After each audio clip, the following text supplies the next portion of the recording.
네, 오늘 저녁 보실 하나님의 말씀은 고린도후서 지난번에 2장 5절부터 11절까지 보도록 하겠습니다.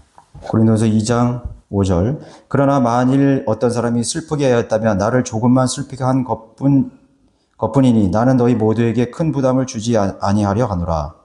그런 사람은 다수에 의하여 책망받는 것으로 충분하니 그러므로 너희는 오히려 그 반대로 그런 사람을 용서하고 위로하여야 하리니 그래야 아마 그가 더 심한 슬픔에 빠지지 아니하게 되리라. 이 때문에 내가 너에게 권고하노니 너희는 그를 향한 너희의 사랑을 확인하라. 너희가 매사에 복종하는지 너희의 증거를 알고자 이 일을 위하여 내가 이것을 썼노라. 너희가 누구에게 무엇을 용서하면 나도 그리하고 만일 내가 무엇을 용서했다면 그것은 너희를 위하여 내가 그리스도를 대신하여 용서한 것이라. 사탄이 우리에게서 유익을 취하지 못하게 하려는 것이니 이는 우리가 그의 계략을 모르지 않음이라. 네, 24페이지가 되겠습니다. 여러분 교재 24페이지. 회개한 성도를 향한 용서와 사랑. 이제 그 2장 1절에서 4절까지는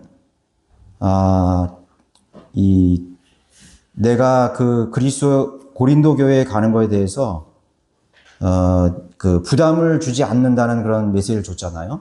예. 그래서 23절 보면 내가 이와 동일한 것을 너에게 쓴 것은 내가 갈 때에 마땅히 나를 기쁘게 해야 할 사람들로부터 슬픔을 얻지 아니할까 하며 또 나의 기쁨이 너희 모두의 기쁨임을 너희 모두 안에서 확신함이라. 고린도 교회는 유신적인 교회였고 그 고린도 교회 한두 사람이 그 근친상간의 큰 죄를 범했거든요. 그래서 이제 고린도전서에서는 그를 쫓아내지 않았느냐 하고 막 이렇게 책망을 하고 있는 것입니다. 책망을 했을 때 그런 형제들이 이제 뉘우쳤죠. 뉘우치고 자기를 돌아보고 그런 이제 상황이 이제 일어났는데 사람이라는 것은요 한 사람과만 꺼리낌이 있어도 나머지 사람들과 관계가 어려워져요. 예. 원만한 관계를 가질 수가 없습니다. 그래서 이런 지역교회 안에서 한 사람 때문에 내가 거기에 참여하지 못하는 경우도 있어요. 그 교회가 하나님의 교회고 또 그러니까 진리를 실행하는 교회가 된다 할지라도 내가 어떤 사람과 굉장히 껄끄러운 관계가 있고 그 형제가 그 죄에 대해서 뉘우치지 않고 있고 그런 상황이 있다면 그것이 나와 관계가 있다면 또 내가 또 책망하는 그런 목자의 관계가 있다면 그런 사람이 그 교회 안에 있다는 것은 굉장히 껄끄러운 관계죠. 참여하지 못하게 되는 것이에요. 그것에 참여하는 의미를 상실될 수 있어요. 그 사람은. 책망받은 그 사람은, 난 여기 도저히 못 있겠다 이거죠. 그래서 가잖아요. 아무리 그 진리를 실행하는 교회라도 그런 사람이 한 사람이라도 있으면 저 끝에 앉고 한 사람이 여기 끝에 앉는 거예요. 될 수 있으면 그 사람 안 부딪히려고 이러는 거 하는 거죠. 그 사람 얼마나, 여러분, 아무리 몇십 명이 있는, 몇백 명이 있는 교회도요, 그 한 사람 때문에 그 사람은 어떤 족쇄 같은 이렇게 차여가지고 계속 그 사람만 의식하게 된다고. 그 사람 얼굴 마주치면 어떻게 하나? 밥 먹을 때 마주치면 어떻게 하나? 이게 아주 굉장히 그건 어려운 거거든요. 굉장히 어려운 거예요. 자기가 아파서 아니면 내가 고난이 있어서 그런 거는 사실 큰 문제가 되지 않는 거예요. 그래서 이런 지역교회 안에서 지금 바울이 얘기하잖아요. 그죠? 너희 모두에게 기쁨이 되기를 원한다 이거죠. 그리고 내가 너희를 슬프게 한다면 나로 인하여 슬프게 된 사람 위에 나를 기쁘게 할 자가 누구겠느냐 이렇게 말하는 것입니다. 거기 1번 보세요. 죄에 대한 책망과 죄를 지은 성도에 대한 조치가 나오죠.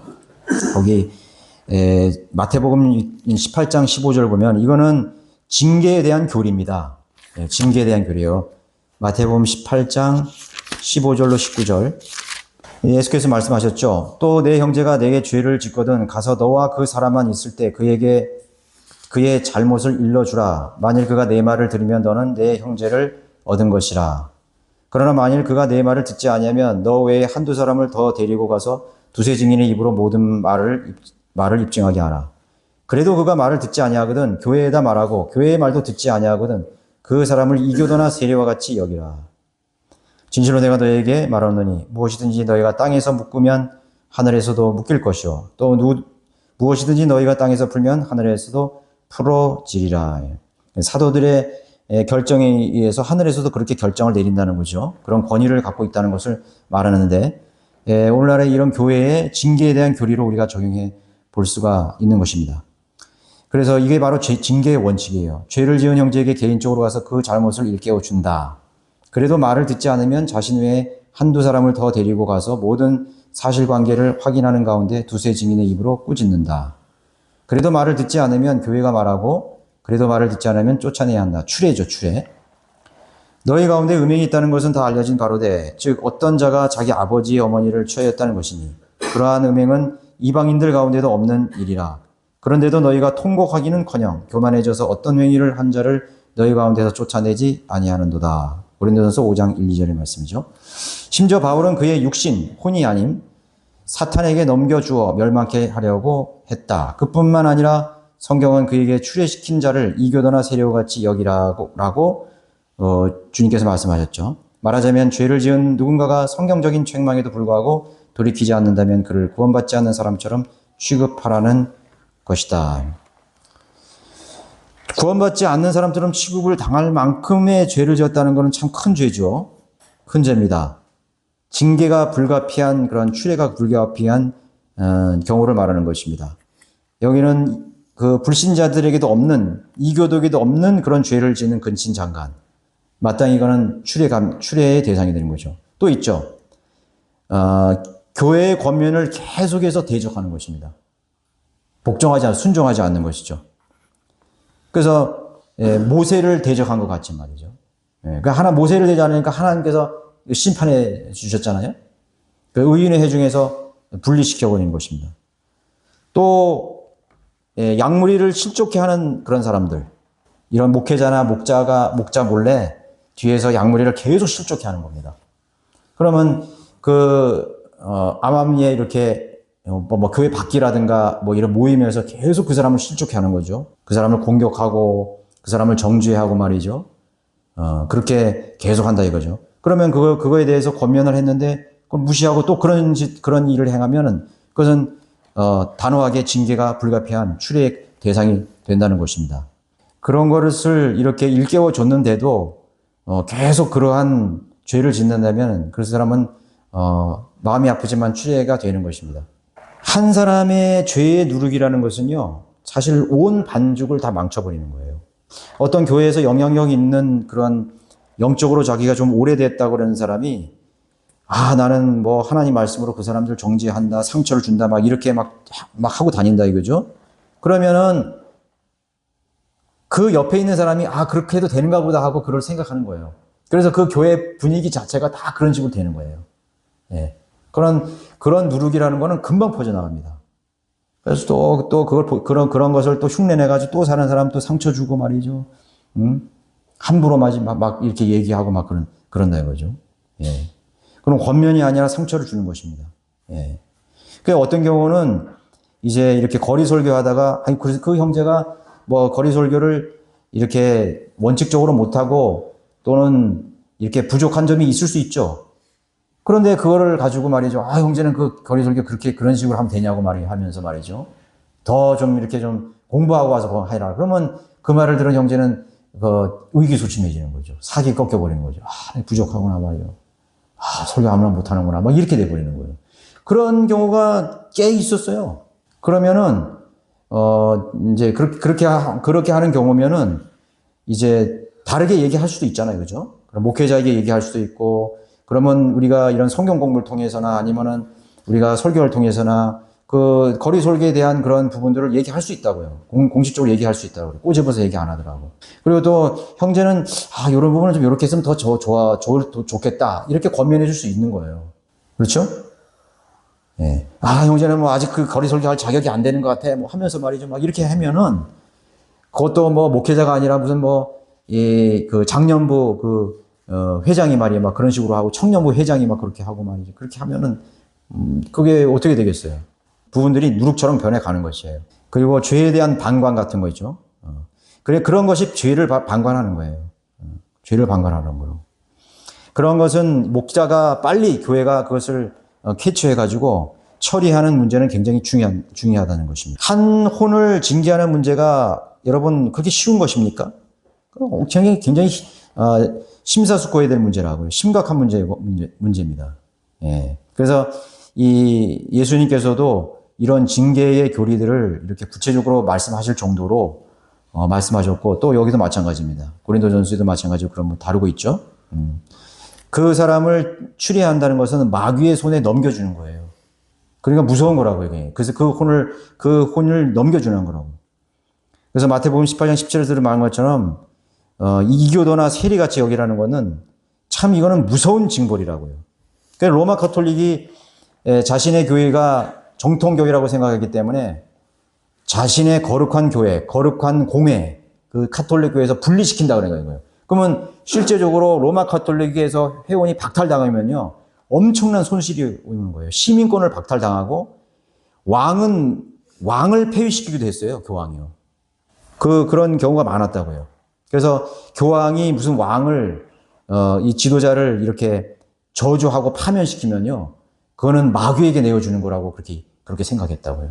그래서 로마 가톨릭에서 선언하는 저자들은 이단들이다 이렇게 하면은요, 그건 엄청난 저주라고.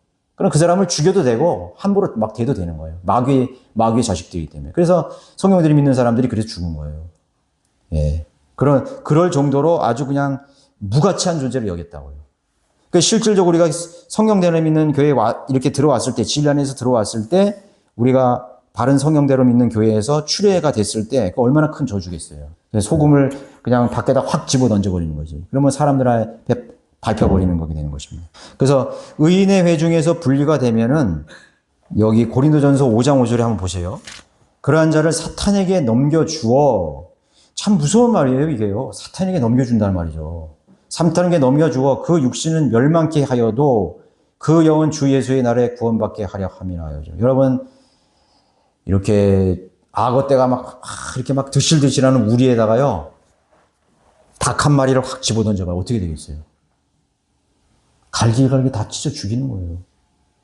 예. 거기 만약에 사람이 떨어져 봐. 사자굴이 꽉 있는데, 그 사자굴에다 사람 팍 집어넣어봐. 어떻게 되겠어요? 나오지도 못하는데. 여러분, 그거 한번 상상해 보라고요. 그게 바로 사탄에게 넘겨줘. 그러니까 그 육체는 어떻게 되냐. 갈기갈기 찢어지는 거예요. 멸망케 되는 거예요. 그 육신은. 그리고 그 영은 주 예수의 날에 구원받게 하느니라. 그러면 그 사탄에게 넘겨준 그 회중에서 분리된 그 혼, 그리고 그 영은 어떻게 되겠습니까? 그러니까 영은 이미 구원받고 혼은 구원받았죠. 그러나 이제 육신은 사탄에게 넘겨준 거예요. 옳게 못 사는 거죠. 그리고 그 영도야 사실은요, 구원받지만은 고통스러운 영으로 살아가게 되는 거예요. 고통스러운 양. 이렇게 막 죄 짓는 데 가고, 막 이렇게, 불신자들인 데 가고, 막 죄 짓는 데 그런 걸 보면은 영이 괴롭다 그러잖아요. 우리가 영이 괴로운 거야. 막 그냥. 예. 그리고 막 비진리에 가가지고 막 이상한 소리 듣고, 막 거짓 교리 듣고, 막 영이 괴롭다고요, 이게. 막 양심이 막 괴롭다고요. 그렇죠? 그런 거라고요. 우리가 영이라는 거는 막연한 그런 몽롱한 그런 게 아니에요. 실제적인 양심이고 마음이라고 우리 영이 우리가 거듭난 영이 우리 영이 살아있기 때문에 영이 팔팔하게 살아있는 거예요. 그렇기 때문에 영 안에 있는 영적 감각이 살아있기 때문에 고통스러운 거라고요. 막 이렇게 막 안 믿는 가족들 육신증을 먹어가지고 막 무슨 막 하나님이 비난하고 말이죠. 막 이렇게 봐요. 영이 고통스러워요. 막. 여러분 그런 거 많이 못 느끼죠. 기도하는 사람은 그걸 더 많이 느껴요. 예. 아주 영이 괴롭다고 아주 그냥. 예. 어떤 데는 아주 그냥 의분까지 나오잖아요. 막 분노까지 난다고요. 그게 바로 영이 고통스러운 거예요. 그런데 이제 사탄에게 넘겨준 경배도 못 드리죠. 교제도 못 하죠. 누군가를 그 사람을 위해서 기도도 안 해주죠. 그러면 그 사람은 이렇게 고립돼 가지고요. 그 영이 고통스럽게 사는 거예요. 육신은 갈기갈기 마귀에게 그냥 유린당하고요. 그 영은 고통스러운 거예요. 그러니까 우리가 그리스도 안에서 이 한 몸 된 지체 안에서 교제를 하고 경배를 드리고 이렇게 삼겹줌이 탁 이렇게 밴드죠. 밴드. 이게 결속이 된다는 거는 참 굉장히 중요한 거예요. 이 결속에서 떠나가면 안 되는 거예요. 그러니까 그런 지역교회나 이런 영적인 것을 진리를 모르는 사람들이 에이, 싫으면 가야지 이런 식으로 생각한다고요. 예. 그런 사람은 이 진리를 못 배운 사람들이에요. 영적인 생활을 해보지 않은 사람이라고. 예. 그래서 내가 어떻게 하면 지옥교회에서 붙어서 내가 지옥교회의 지체들과 주님 오실 때까지 이 대열에서 흩어지지 않게 쫙 가는 거예요. 여러분 전쟁할 때도 뭐 병사들이 뿔뿔이 다 흩어져 봐요. 그게 되겠어요? 대열을 딱 갖춰가지고 참호 속에 딱 대열을 갖춰가지고 어디는 어디 다 이렇게 해가지고 옛날 전쟁도 마찬가지예요. 대열을 갖췄잖아요. 그게 바로 하나님의 그 영적 싸움을 하는 수행할 수 있는 능력을 갖출 수 있는 거죠. 그런데도 불구하고 거기서 떨어져 나간다는 건 얼마나 큰 거예요. 그죠? 그거에 대해서 좀 자세히 한번 보면은요. 여러분 잠언 5장 15장 4절. 건전한 혀는 생명의 나무이나 그 안에 있는 패역함은 영안의 틈이니라. 이게 무슨 말이죠? 패역함이 영안의 틈이라 그런 거예요. 영이 패역하는 거죠. 패역하게 된다는 거죠. 그죠? 그 다음에 17장 22절에도 보시면 즐거운 마음은 약과 같이 좋으나 상한 영은 뼈를 마르게 하느니라. 상한 영은 뼈를 마르게 한대요. 여러분 영적 생활이라는 게 얼마나 중요한 거예요. 그 영이 황폐해졌다는 거예요. 와, 영이 아주 고갈됐다는 거죠. 아주 그냥 그 바싹 마른 그냥 그 쫙쫙 갈라진 그냥 논바닥처럼 그 영이 촉촉하게 거기에 생명이 돋아나고 말이죠. 거기에 막 생명체들이 다니고 막 이렇게 그 영이 풍성해야 되는데 그 영이 왜 그렇게 마르게 된 거예요? 황폐화가 된 거예요. 영적인 양식을 취하지 못하는 거예요. 영적인 양식을. 그러면 그 영이 분리된 영, 하나님의 영으로 하나님의 성령이 떠난 영은 어떻게 되겠어요? 이 세상에 할 때 황폐한 영으로 살아갈 수밖에 없는 거예요. 그렇죠? 그러니까 영도 파멸될 수 있다는 걸 알아야 돼요. 영이 고통스럽고 괴롭고 슬프게 된다는 걸 알아야 돼요. 그래서 여러분들의 영이 항상 이렇게 하나님의 말씀과 또 기도의 영과 그래서 우리가 다 뭐라 해요? 기도의 영, 말씀의 영, 진리의 영 다 영이잖아요. 성령. 그러니까 하나님께서 우리에게 개입하실 때는 항상 우리의 영을 통해서 개입하는 거예요. 그리고 영과 진리로 경배드린다는 거잖아요. 그죠? 진리가 없는 사람들은 뭐 답답하잖아요. 진리를 모르면 너무 답답하다고. 구원받은 사람인데 제독에 앉아가지고 그 뭐 진리도 없는 거 이상한 얘기 막 듣고 그러면 뭔가 답답하다고. 예. 그러니까 막 딴 데다가 이렇게 감정으로 풀잖아요. 막 이렇게 막 음악으로 막 궁장궁장 해가서 막 하고 막 또 춤도 추고 막 소리도 질러보고 말이죠. 그게 왜냐면 영이 고갈되기 때문에 다른 걸로 좀 해소해 보려고 그러는 거예요. 다른 걸로. 몸부림을 치는 거야. 근데 그 어떻게 채워줄 수가 없잖아요. 영을. 진리도 없는데. 아무것도 없는데. 바른 성경도 없죠. 바른 진리도 없죠. 아무것도 없는데 뭐 채우겠어요. 그렇죠. 네. 그래서 여러분들이 하나님을 섬긴다는 그런 부분들이 중요하고 또 이러한 회중에서 떨어져 나간다는 것에 대해서 중요한 것입니다. 거기 박스 보면 고린도 교회 성도들은 바울의 권면대로 음행을 저질렀던 형제에 대해 합당한 조치를 취했다. 그런 사람은 다수에 의하여 책망받는 것으로 충분하니 한편 그렇게 책망받고 교회에서 내쫓긴 당사자는 징계를 받던 중 진실로 슬퍼하고 회개했다. 그러자 바울은 그렇게 진심으로 회개한 형제를 다시 용서하고 받아주라고 권면한다. 그러므로 너희는 오히려 그 반대로 그런 사람을 용서하고 위로하여야 하리니 이렇게 하고 있는 것입니다. 예. 그러니까 바울은 그 회중에서 이제 분리되어서 징계를 받는다는 거, 막 사탄에게 내어주면 어떤 현상이 벌어질 거를 다 알기 때문에 슬퍼한 거예요. 예, 슬퍼한 거예요. 그래서 빨리 회개하고 하나님과의 정상적인 관계를 갖기를 원했던 것이죠. 그리고 회개했다면 기꺼이 용서하고 받아주라고 이렇게 한 것입니다.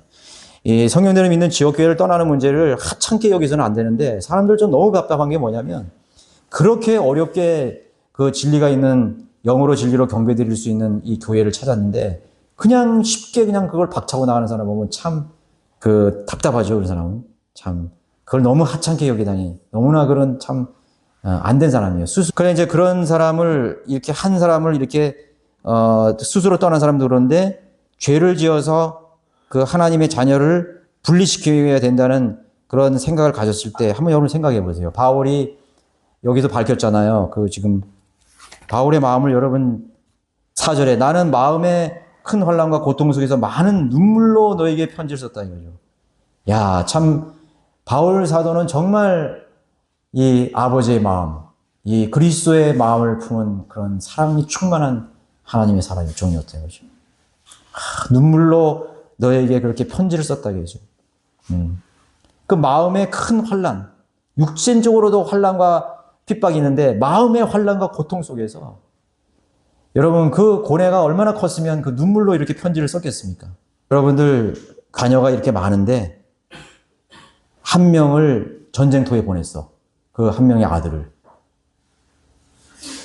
그러면 나머지 아들이 자녀들은 다 잘 살고 잘했는데 그 부모의 마음은 어디에 가 있겠냐고. 그 전쟁터에 가 있는 아들한테 가 있을 거 아니에요. 자식한테 가 있을 거 아니에요. 예, 막 아프면 이라크나 그런 전쟁터에 갔는데, 뭐 우크라이나에 갔는데 거기에 아들이 거기 갔다. 여러분 북한 그 우리 몇 명령 갔죠? 그 용병으로 갔잖아요. 러시아 용병으로. 그 북한에 있는 그 부모들의 마음을 생각해 보라고. 하루에 몇십 명씩 죽고 몇백 명씩 막 드론 공격으로 죽어가는 그 광경을 만약에 안다면은 그 부모가 잠이 오겠어요?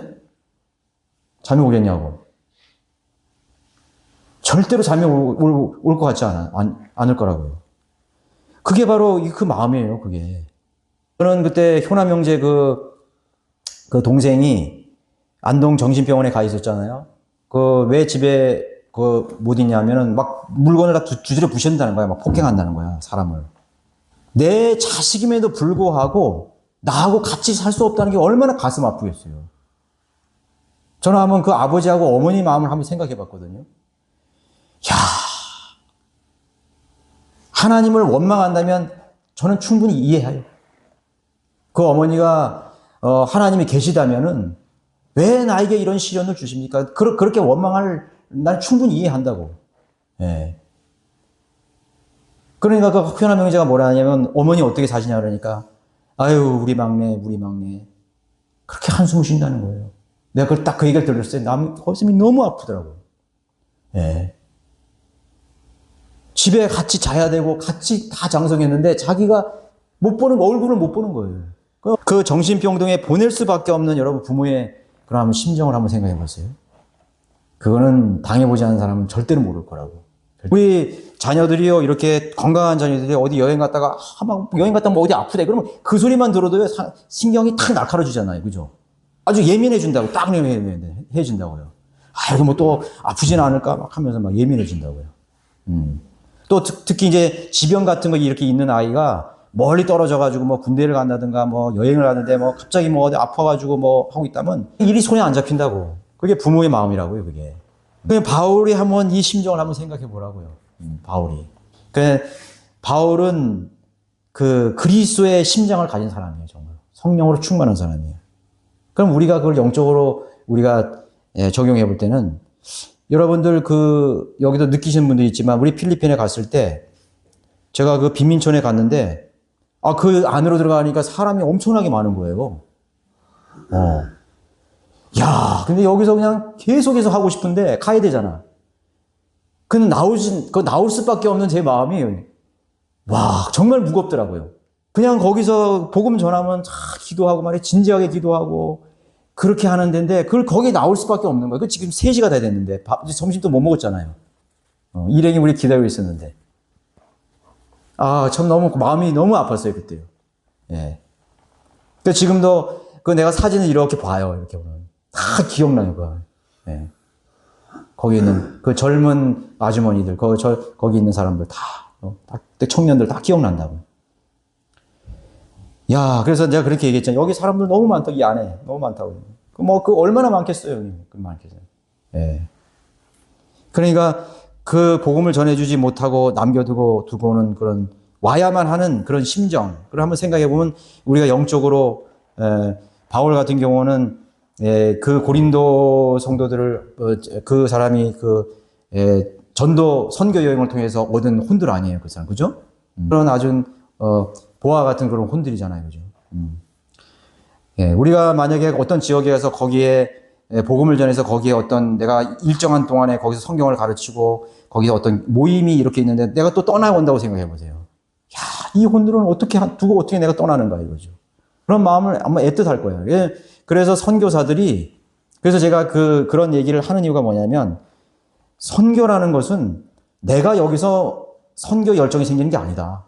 현장에 가서 복음을 전하고 거기서 사람과 부딪히고 관계하고 성경을 가르치고 흉금을 서로 나누면서 동거하면서 거기서 몇 개월이든 생활하는 거예요. 그럼 내가 어떻게 거길 떠날 수 있어? 내가 부득불 거길 떠나도 내가 다시 돌아오지. 내가 꼭 돌아오겠다고 내가. 그 약속을 왜 안 하겠어요? 그래서 가는 사람이 많아요. 나 원래 1년만 있다 오려고 그랬는데 그 혼들이 내가 기도할 때 이 머릿속에 아로 새겨져가지고 밟혀가지고 내가 도저히 잊지를 못하는 거예요. 그러면 내가 그 가는 거예요. 그러면 거기서 또 1년 있고 2년 있고 그러면 거기서 생애를 하나님께 헌신하는 거지. 그렇게 해서 우리가 선교에 대한 그런 비전을 가져야 되는 거지. 뭐 여기서 뭐 다 만들어가지고 그렇게 하는 건 그렇게 해서 갈 수는 있지만 그런 경험이 있는 사람만이 가게 된다고요. 본 사람만이 가게 된다. 그죠? 자, 그래서 바울 사도는 그리스도의 마음을 가진 그런 하나님의 종이었다고, 영적 스승이고 목자였다는 걸 알 수 있습니다. 그래서 성령님께서 바울의 그 서신을 성경으로 사용하신 거예요.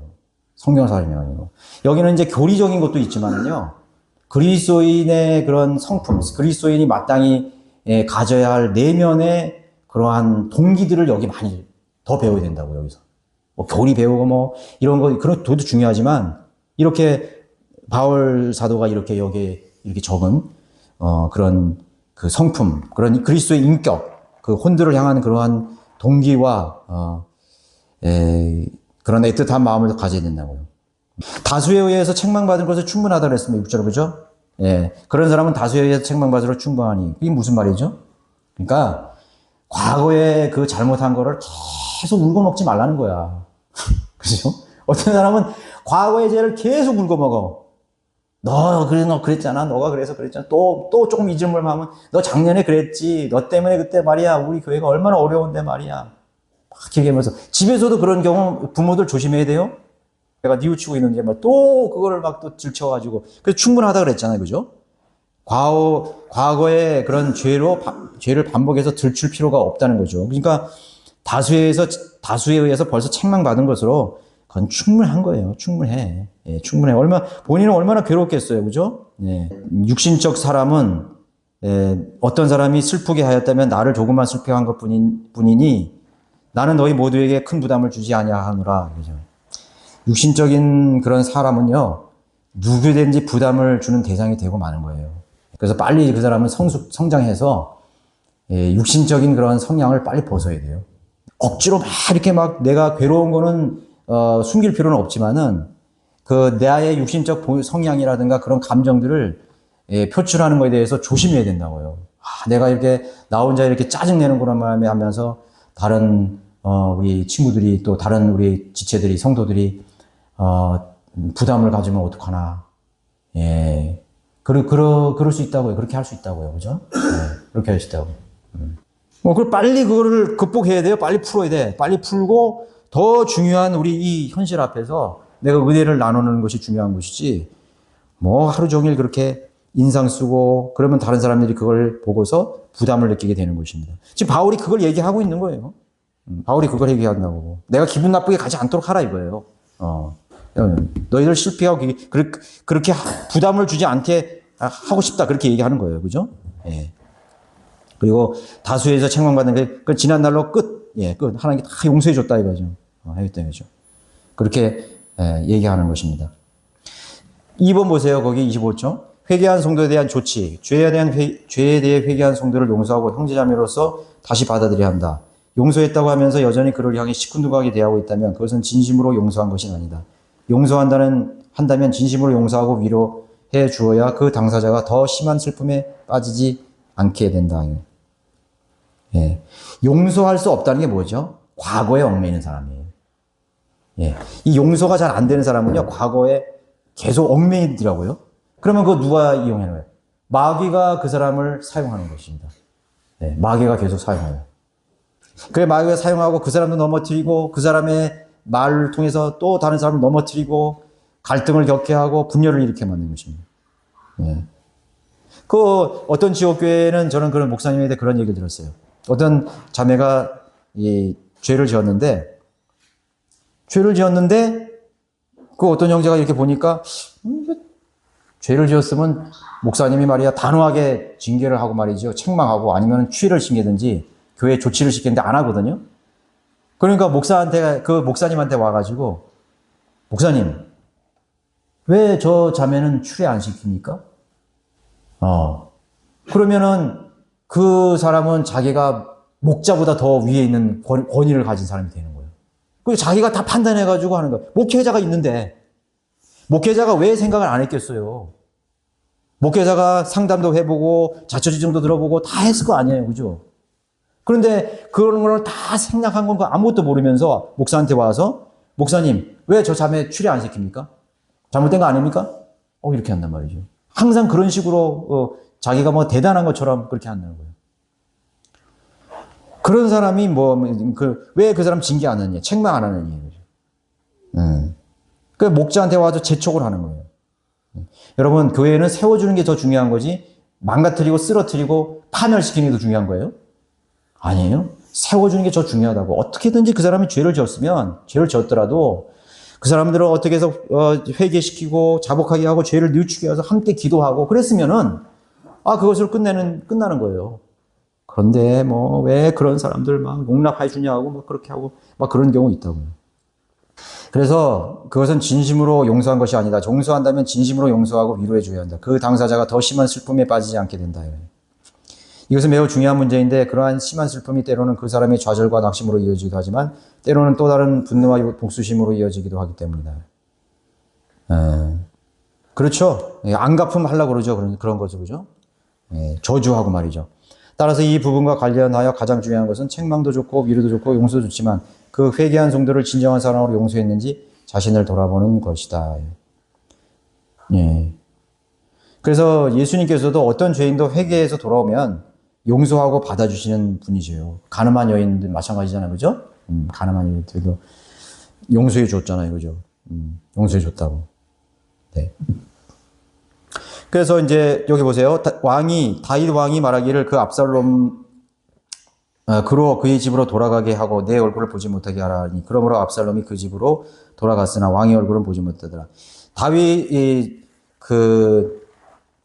왕이요, 자기 아들 압살롬에 대해서 아주 괘씸하게 생각했거든요. 그래가지고 아주 용서를 안 했어요. 근데 이제 요압을 통해가지고 아마 여기 사무엘하 13장에 보면은 이렇게 신하들 통해가지고, 이제 좀 받아주셔야 되지 않습니까? 막 이러면서 막 또 어떤 여자를 통해가지고 또 간접적으로, 이제 좀 받아주세요. 가지고 막 이렇게 왕에게 청했어요. 그랬더니 다윗 왕이 그제 못해가지고, 그래, 그럼 내가 용서할게.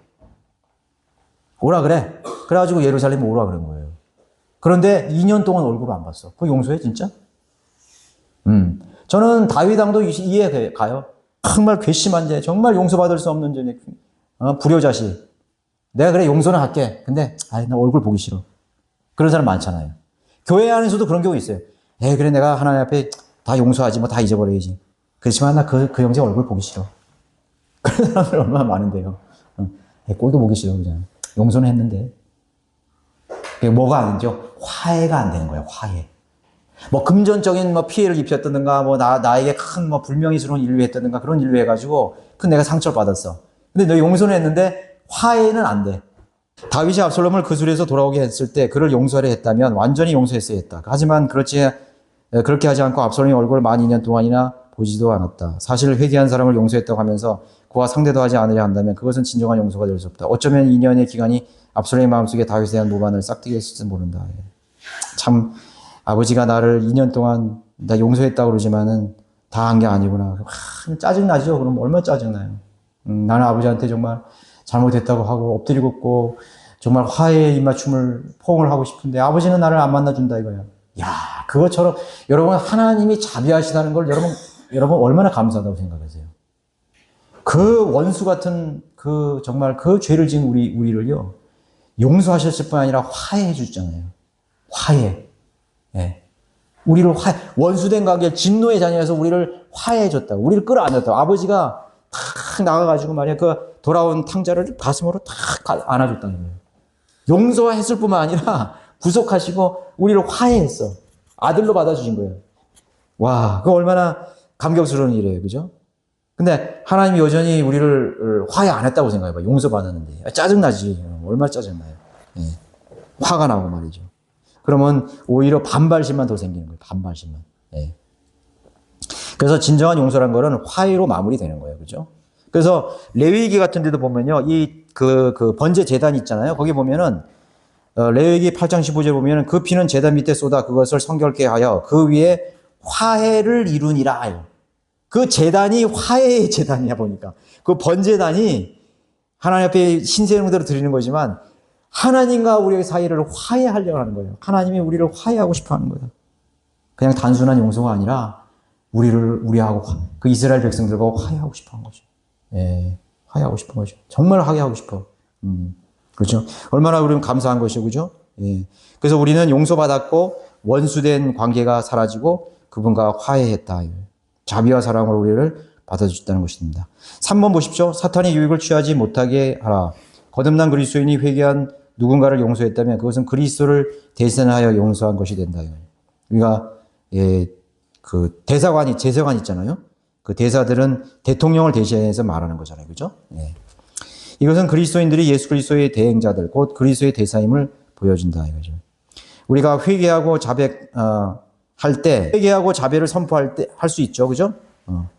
그러면, 당신의 대가 이제 용서되었습니다. 내가 당당하게 선언할 수 있는 거예요. 당신이 예수님 믿으면 당신의 죄는 용서되었습니다. 내가 하나님이 아닌데도 당신의 죄는 다 용서되었고, 하나님께서 자비로 당신을 받아주었습니다. 딱 선언하는 거예요. 그죠? 내가 하나님이 된 것처럼 그렇게, 하잖아요. 그죠?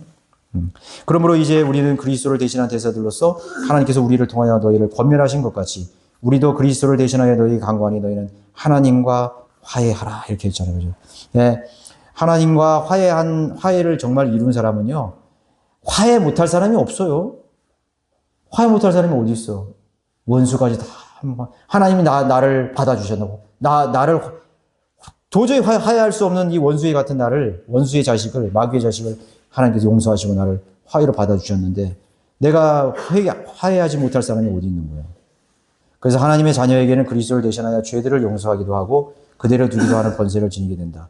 물론 그리스도인에게 직접 죄를 용서할 수 있는 권세가 있는 건 아니다. 다만 그리스도를 대신하여 용서에 관해 선포하고 전달할 수 있는 것이다.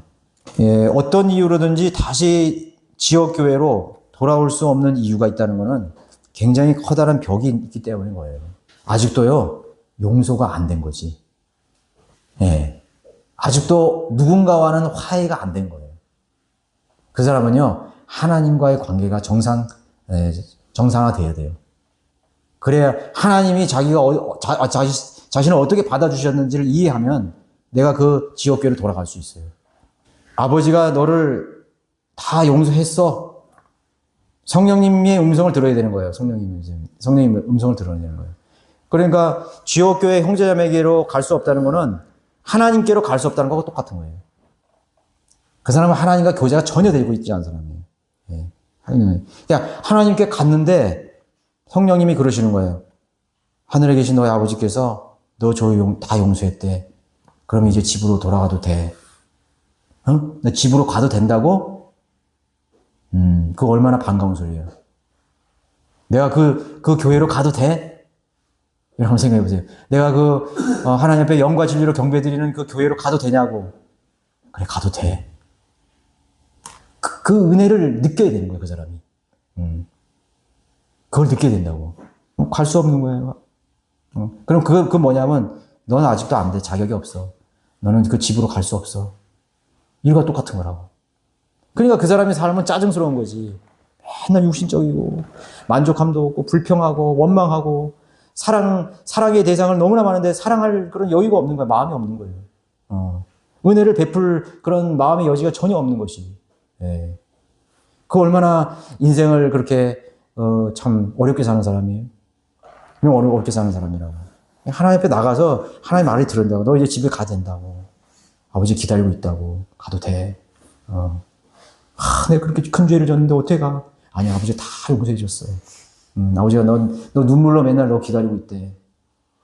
그거 얼마나 기쁜 소식이에요. 그냥 달려가지.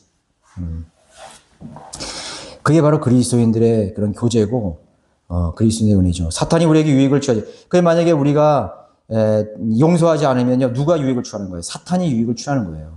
예. 사탄이 우리에게서 유익을 취하지 못하게 하려는 것이니 이는 우리가 그의 계략을 모르지 않음이라.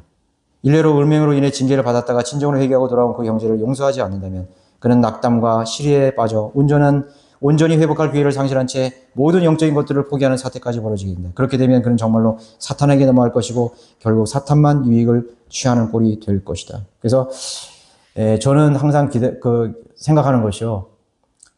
마음을 항상 열어놓자. 문을 항상 열어놓자. 나는 항상 생각해요. 예, 문을 항상 열어놓자 이거죠. 정말 부담스러운 사람도 있어요. 그 사람이 나 또 얼굴 보면은 좀 부담스러울 것 같은데 그런 사람이 있다고. 그렇지만은 내가 하나님 앞에 문을 열을 수 있는 그런 능력을 달라고 항상 나는 기도해요. 하나님, 내가 어떤 사람이 와도, 내가 정말 힘든 사람이 와도 내가 내 문을 열 수 있도록 하나님 도와주십시오. 이 지역교회는 항상 문이 열려 있다는 것을 항상 그들로 기억하게 해주십시오. 우리는 항상 문을 열 수 있도록 그렇게 우리 마음을 항상 굳게 닫아서는 안 된다는 걸 기억해야 되는 것입니다. 네.